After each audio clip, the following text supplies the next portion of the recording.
Welcome to Dave Kennon's Retirement Revolution. Today we are going to talk about the 3 ways to stop yourself from making a poor financial decision.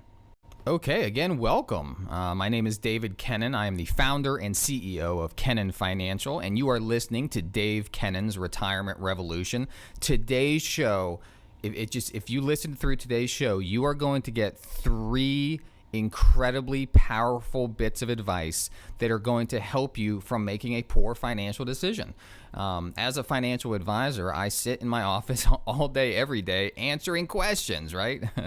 All the clients that come in here, a lot of them have very similar questions. So today, I wanted to take 3 very common questions that I hear nearly every week and answer them. Because obviously a lot of people have questions about when it comes to things like this, and I want to be here with the answers.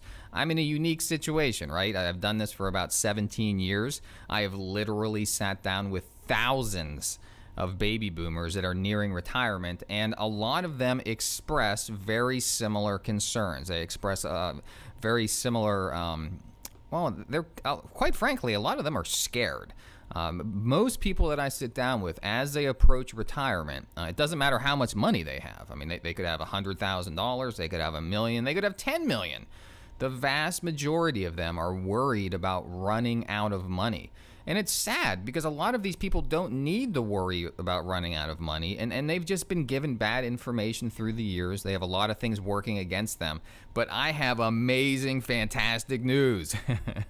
I really do. I have great news because if you take the time to educate yourself, if you listen to what I have to say, it's going to give you the information that you need to live the life that you deserve.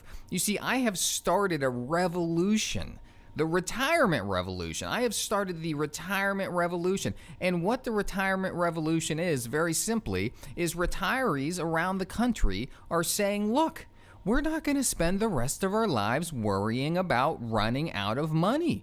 We're going to draw a line in the sand. We're going to do some planning. We're going to get ourselves educated to see how all of this stuff actually works. And by the time we're done, we are going to be able to live the life that we deserve. We're going to take the trips. We're going to spoil our grandchildren. And I don't mean to be too melodramatic, but when you die, at your funeral, people are going to say, man, that guy lived retirement right. He was generous. He wasn't scared. He lived a full life. He lived the life that he deserved, that he had built up for himself. So the retirement revolution is very simply, retirees are saying, look, I've been saving money my entire life for retirement. I am not going to spend my entire retirement worried about running out of money. I am actually going to enjoy some of the savings that I've put together over the years. And we're going to find that perfect balance between spending too much money and spending too little. And believe it or not, according to all the government data, it is clear, on average, people are dying with more money than they've ever had in their lives. So that's weird. We don't want that to happen anymore. We want people to enjoy their money. We want them to get the most life out of their money. We don't want them sitting around fretting, worrying about their money going away, about becoming a burden to their children, a burden to society. I understand why you might feel that way, but I have amazing news. It's not actually happening that much, and all you need to do is a little bit of planning, get educated on how all of this stuff works, make a plan of attack, get your money working for you, and by the time you're done with all of that, you're halfway there. I mean, that's the vast majority of what you need to do. When you join the retirement revolution, you're basically saying, I'm going to stop living in fear. Okay, I kind of got off on a tangent there, but this is important. This is something that I'm spearheading, that I'm leading this movement, and this movement is going to stop people from living these lives of fear. Man, I sat down with this woman yesterday, and she said to me, Dave, my whole life, my whole working life, I've worried that I don't have enough. I don't have enough. I'll never have enough. She just kept working and saving and working and saving. I'll never have enough. I'll never have enough.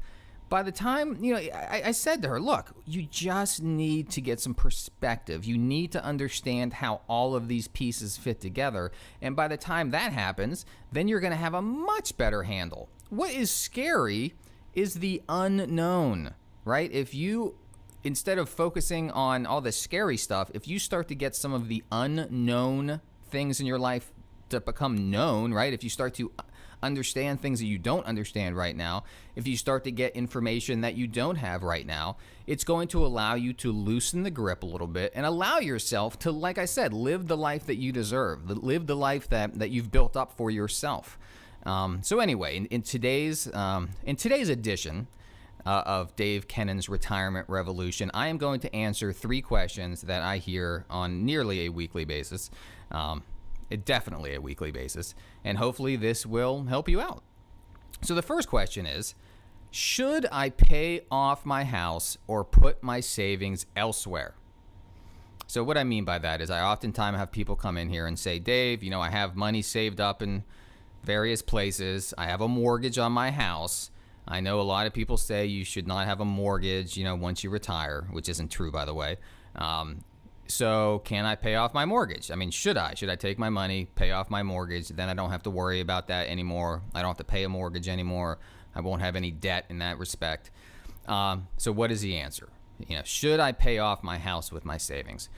Well, the answer is it depends. And let me tell you what I mean by that. It depends in the sense of if you have a bunch of money in your savings account, let's say you have $500,000 sitting in your checking account or $100,000, whatever it is, and it's just sitting there and you're thinking about using that money to pay off your mortgage, then generally I would say, yeah, pay off your mortgage. I don't like debt. I don't want you to have a mortgage. I think it feels good to be free from debt. So if your money's just sitting there anyway, in a non-qualified account, in a non-retirement account where the money has already been taxed, paying off your mortgage might be a legitimate strategy. Might be. Now, the story is totally different if all you have, or if a majority of your money is inside of retirement accounts. So if a majority of your money is in IRAs and 401ks and things like that, things that have never been taxed before, right? All of that money is pre-tax. Well, then that's different, because if you have a few $100,000 in an IRA and you decide to use that money to pay off your house, you are going to be in for quite a surprise come tax time.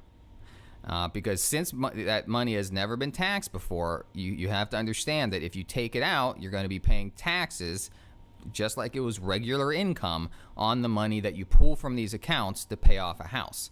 I've seen this dozens of times. I've seen lots of people make this mistake where they pull a couple $100,000 from a retirement account to pay off their mortgage. Well, if you take a couple $100,000 from a retirement account and that is added to your income for when you retire, well, that's going to be a big tax bill. You're in a 25 or a 28% tax bracket. So to take out $200,000, you're going to actually have to take out about $260,000 or $270,000 in order to actually cash out, in order to have enough money at the end of the day to pay the mortgage, right? After taxes, that's just how it works. That's how much. That's how it's going to look. So the answer to should I take my savings and use it to pay off my mortgage is maybe. Maybe you should. Maybe you should. So that's the answer to the first question there. The second question is, should I buy a rental property? This is another very common one, and it usually goes something like this. Someone will come in my office and they'll say, Dave, I have some retirement savings here. I think I'm going to buy a rental property because, hey, I can just pay for the property in cash. I won't have any mortgage payment, and then that rent check that I get every month, man, that's easy money. That money will come in each month, and I'll get to use it, and it's a great way to get a return on my money. I mean, it's not like it's in the stock market or anything, so I don't have to worry about the stock market. I actually own a property. So I understand why people think about this. This is a very, very common thing that I see. And I've seen many, many, many people do it over the years. Now, look, I have several professional real estate investors that I work with that are my clients. And when I say that, I mean it is their full-time job. They own dozens and dozens and dozens of properties. They are a full-time landlord. They spend all of their time working on their properties, keeping their properties up to date, keeping relationships good with the tenants. It is a full-time job. Don't let them fool you. Being a landlord, being a real estate investor is work. It is work. It is not passive. You don't just sit there and the money rolls in. That's not how it works. Life is more complicated than that. So the reality is, in my experience, when people come in and let's say they're 68 years old and they've never had a rental property in their lives and they want to buy one place and rent it out, generally speaking, it's a mess. It can turn into a nightmare really quickly, right? I mean, do you want to fix the toilet at 2 o'clock in the morning when they call you? Well, you could get a management company, right? But a management company costs a fortune and is going to take away a lot of your profits. So who's going to fix up the place? Who's going to change the light bulbs? Who's going to paint it? What if the roof breaks? Or what if you need a roof replaced? What if the air conditioner goes bad? Suddenly, this money, this rent check that you're relying on to live on in retirement, this is money that you're going to use to pay your bills. That is a sinking feeling when the tenant calls and says, look, I can't pay this month. I can't afford it. What do you do if the tenants go bad? What do you do if they trash the place? What do you do if you can't find a renter? What do you do if the real estate markets crash? Look, like I said, I have no problem with somebody that wants as a full-time job to be a real estate investor. It's a legitimate enterprise. But for somebody that is retired, to use their retirement savings on a property, in my opinion, is a big mistake. One of the biggest mistakes I see. It rarely works out well. Rarely works out well. Being a landlord is not fun and it's hard, and you can't expect just to buy a property and never think about it again. Like the rent's just going to roll on in and it's going to be easy money. It's not. It's not easy money. Trust me. So the bottom line on should you buy a rental property to help support you in retirement is a big no. I believe the vast majority of people who end up attempting this strategy regret it. That has been my experience in the trenches. All right, question number 3 that I get all the time. Should I invest in gold? Should I invest in gold? Now, why I get this question is because if you turn on the TV to certain channels, you are bombarded with people trying to sell you gold constantly. Gold, gold, gold. It's this amazing thing. You got to buy our gold. They hire these actors that everybody knows, and these actors tell you to buy gold. And okay, well, let's just look at the facts. Look, I operate as a fiduciary through my business, meaning by law, I have to do what's in your best interest. So oftentimes what I say to my clients is if there was a better way to invest this money for you, I would do it that way, right? Think about it. As a fiduciary, not only do I get paid based on how much your account grows, the more assets you have, the more I get paid. But beyond that, I want my clients to be successful. So I am going to use financial products that have been consistently and predictably powerful through long periods of time. So when people ask me, should I invest in gold? My short answer is no. Now, don't get me wrong. I could utilize various investments that are tied to precious metals. It's not like I don't have access to this kind of investment. I could utilize it for my clients, but I don't. So why don't I? Well, let's not make this more complicated than it is. Gold prices are extremely unpredictable. I know it's sold as some sort of unbelievably safe investment, but the history and the data doesn't back that up.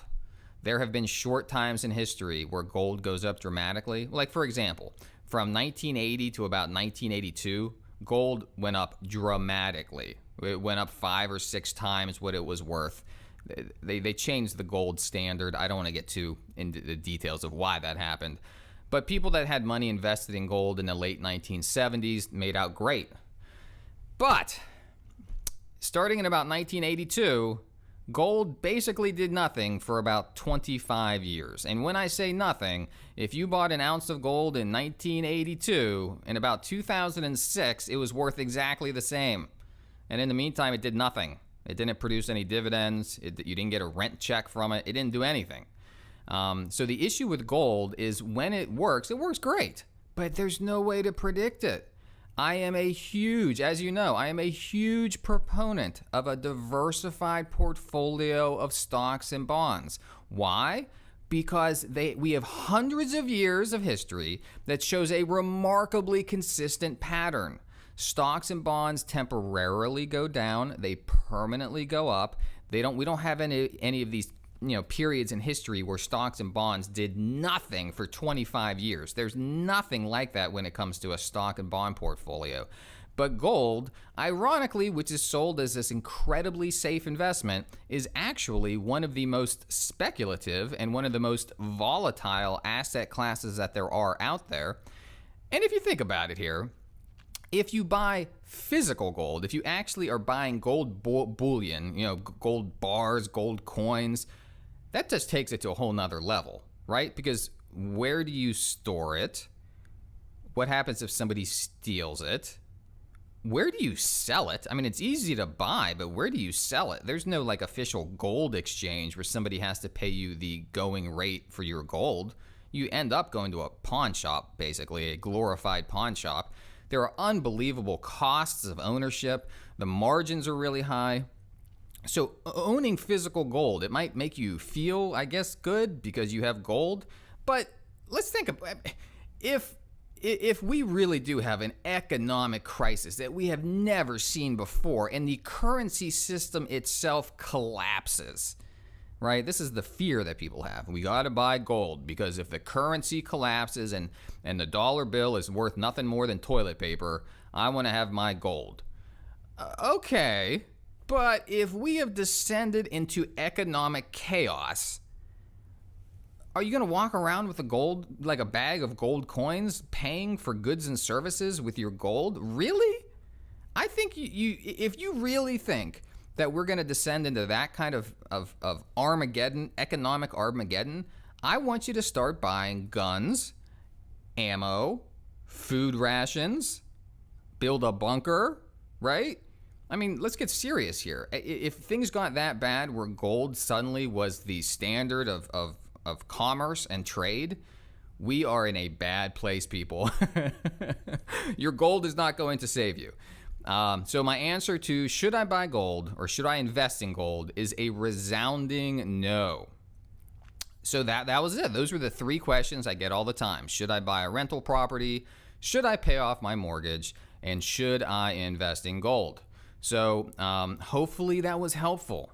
Every little bit of information that you get should help propel you toward the retirement revolution. And again, the retirement revolution is very simply the fact that baby boomers are drawing a line in the sand and refusing to worry the rest of their life about outliving their money. All they're doing is planning, investing, and then they stop thinking about it and they live the life that they deserve. It was exciting to talk to you guys today. I hope you learned something. Please visit my website at kennonfinancial.com. That's KENNON, kennonfinancial.com. You can read all of my articles, see past radio shows, I have several videos up there. And I believe this sincerely at the bottom of my heart. If you listen to what I have to say, it will improve, dramatically improve, radically change the way that you view your money. Suddenly, instead of just numbers on a piece of paper, you're going to start to realize that this money means something. It means a lifestyle. It means we're going to try to translate this ink, these numbers that are on a piece of paper, and actually translate that into something wonderful, which is your life, a full life where you are finding the perfect balance between spending too much and spending too little. Everybody have a blessed week, and I will talk to you again next week.